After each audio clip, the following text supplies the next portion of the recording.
Welcome back to the Coursera course, The Multi-Phase Optimization Strategy, most from a methodological perspective. Module 2, the Factorial Optimization Trial and the Factorial Analysis of Variance, ANOVA. This is Lesson 2, Conceptual Differences between the Factorial Experiment and the ERCT. I'm Linda Collins of New York University. In the previous lesson, you learned how to describe the purpose of the preparation phase, specify an optimization objective to express what is meant by intervention ease in a particular study, and explain why it is recommended to specify the optimization objective during the preparation phase.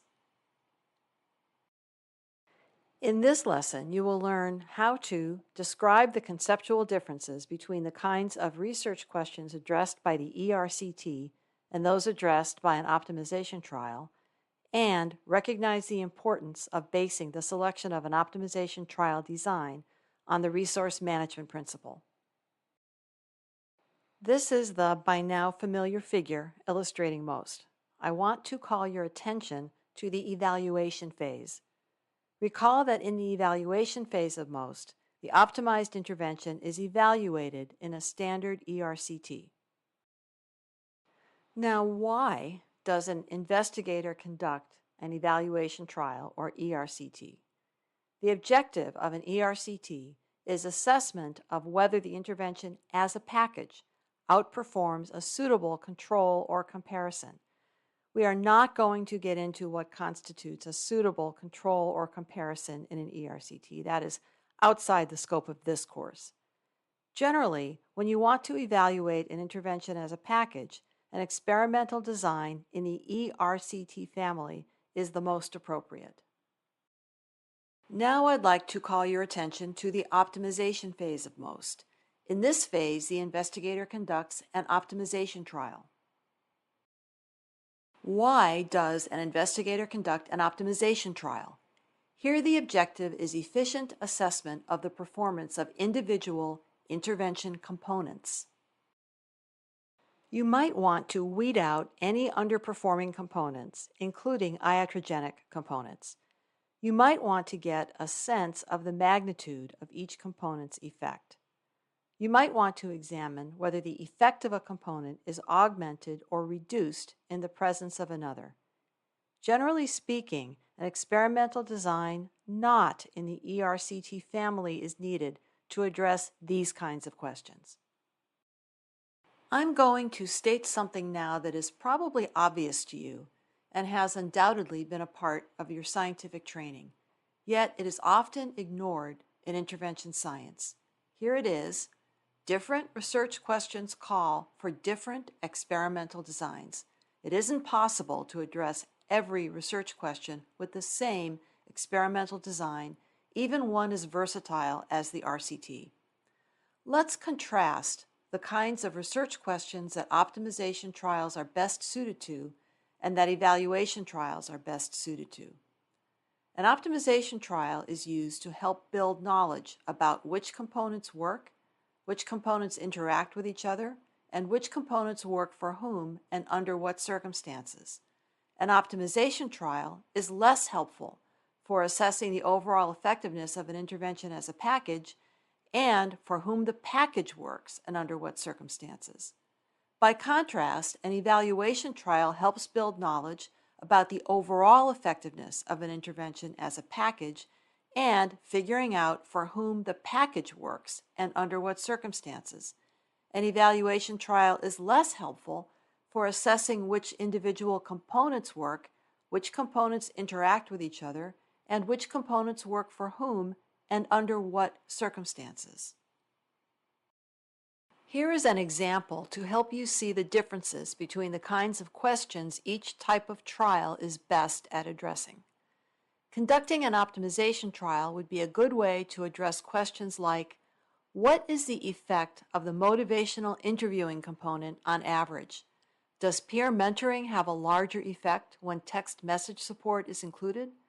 By contrast, an evaluation trial would be a good way to address a question like, what is the effect of an intervention package made up of motivational interviewing, peer mentoring, text message support, mindfulness meditation, and a high-intensity level of behavioral skills training. What is the motivation for conducting an optimization trial? The information gathered by means of an optimization trial is used to select components and component levels to optimize the intervention and thereby achieve intervention ease. Remember that intervention ease is a strategic balance of the desiderata for multi-component interventions. Intervention ease is achieved by balancing effectiveness against affordability, scalability, and efficiency. The choice of experimental design for any optimization trial is critical. Any experimental design is a possibility. The only requirement is that it must be selected based on the resource management principle. This means that out of the alternatives, the selected design best addresses the key research questions while making the best use of research resources. Let's review the resource management principle. In Module 1, you learned that an investigator using MOST must strive to make the best and most efficient use of available resources when obtaining scientific information. Again, any experimental design is okay as long as it's the most efficient one. What is the most efficient one? The most efficient design for an optimization trial is the one that best manages research resources. We will be discussing this soon, and most directly addresses the primary research questions. What are the primary research questions and which optimization trial design best addresses them depend partly on the type of intervention to be optimized. We are going to discuss this last point later in the course. Now let's spend a little time with the resource management principle. Suppose you want to be able to assess the performance of each and every possible combination of components.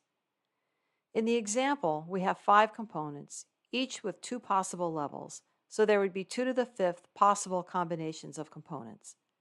If the question is which of these combinations has the largest effect, a 32-arm ERCT would, at least in theory, provide a definitive answer. However, in practice, it would not be feasible to power this experiment. Moreover, this experiment would not address questions about the performance of individual intervention components or whether any components interact.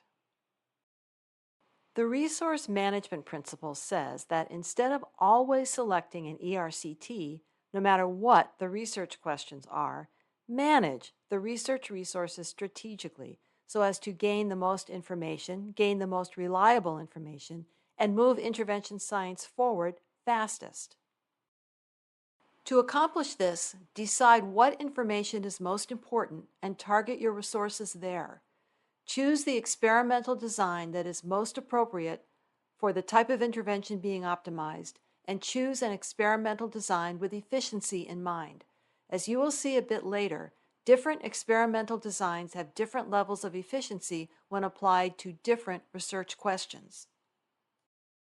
Note that the starting point here is the resources you have or can reasonably apply for. By definition, MOST does not require an increase in research resources, but in most cases it will require a realignment of research resources. It's important to lay some groundwork before selecting an experimental design. Remember that your objective in conducting the experiment is to gather information that will be used in decision-making. So you're going to need as much practical information as possible. The starting point for your thinking is, what decisions do I need to make? This is a quick reminder of the hypothetical example we have been using throughout the course. Imagine you are developing an intervention aimed at reducing viral load among HIV-positive individuals who drink heavily. There are 5 candidate components. The first 4 components all have 2 possible levels, no or yes: motivational interviewing, peer mentoring, text message support, and mindfulness meditation. The 5th component, behavioral skills training, has levels low intensity and high intensity. Let's review the decisions that will need to be made for each of the candidate components. For candidate components 1 through 4, the decisions would be: Does a component have a detectable effect? That is, does the yes level outperform the no level? If an effect is detected, you would consider including the component in the intervention package. But, depending on the optimization objective, this decision may be reconsidered in relation to cost, amount of time required to implement, and so on. If no effect is detected, the component would not be considered further. Now let's review the decisions to be made for the behavioral skills training component. This one, as we have said previously, is a little different from the others because its levels are not no and yes, but instead reflect two different levels of intensity of dose. One decision that needs to be made is, does the high intensity level outperform the low intensity level? If the high intensity level outperforms the low intensity level, you would consider selecting high intensity.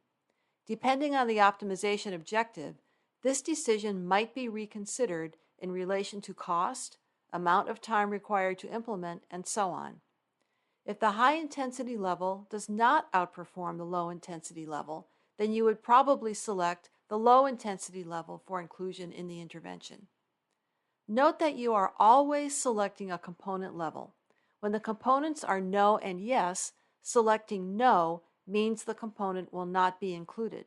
When the levels are not no and yes, but instead reflect different intensities, doses, types, and so on, the component is going to be included no matter what the outcome of the optimization trial is. The results of the trial and the chosen optimization objective will determine which level is selected for inclusion in the intervention. So, to sum up, here's what we want to find out. For each component, we want to determine whether there is a difference between the higher and lower levels, and ideally, we also wish to determine whether any of the components interact. This information is to be used in making decisions about selection of components and component levels for the intervention package. The resource management principle says that the investigator must carefully choose an experimental design so as to gather the information needed while making the most of, but not exceeding, the available resources. Thus, the experimenter must have a clearly specified set of research questions, know what resources are available, and know what resources are required by each experimental design under consideration, keeping in mind that different experimental designs require different levels and kinds of resources. Will all four of these components be included in the optimized intervention? Maybe, maybe not. If cost is not a consideration, then yes, all four of these components will be included in the optimized intervention. If no costs of any kind are included in decision making, that means you are using the all active components optimization objective. That was the first one we considered. However, if cost is a consideration, that is, if you are using any of the other optimization objectives we have reviewed in this lesson, it is possible that only a subset of the four components that demonstrated effects in the optimization trial will ultimately be included in the optimized intervention. I know this might seem counterintuitive, so let's explore it further. Note that the starting point for figuring out what design to select is the resources you have or can reasonably apply for. There are a number of different experimental designs that can be used for optimization trials. In this course, we are focusing on the factorial design, which has a long history in agriculture, industrial engineering, and related fields. Other optimization trial designs, like the fractional factorial design, the sequential multiple assignment randomized trial, or SMART, and the micro-randomized trial, MRT, are also members of the general family of factorial experimental designs. The SMART and the MRT are used in optimization of adaptive interventions, which we will talk about later. By contrast, system identification is a concept that comes out of control engineering. System identification is another approach to optimization of adaptive interventions. For more about this, we recommend reading the Rivera et al. Chapter mentioned here. The full citation is provided at the end of this lesson. In this lesson, you learned how to describe the conceptual differences between the kinds of research questions addressed by the ERCT and those addressed by an optimization trial, and recognize the importance of basing the selection of an optimization trial design on the resource management principle. In the next lesson, you will learn how to describe the factorial experiment and what it is intended to estimate, that is, main effects and interactions. These are the references cited in this lesson, including the Rivera et al. Chapter mentioned just a few slides ago. See you again soon.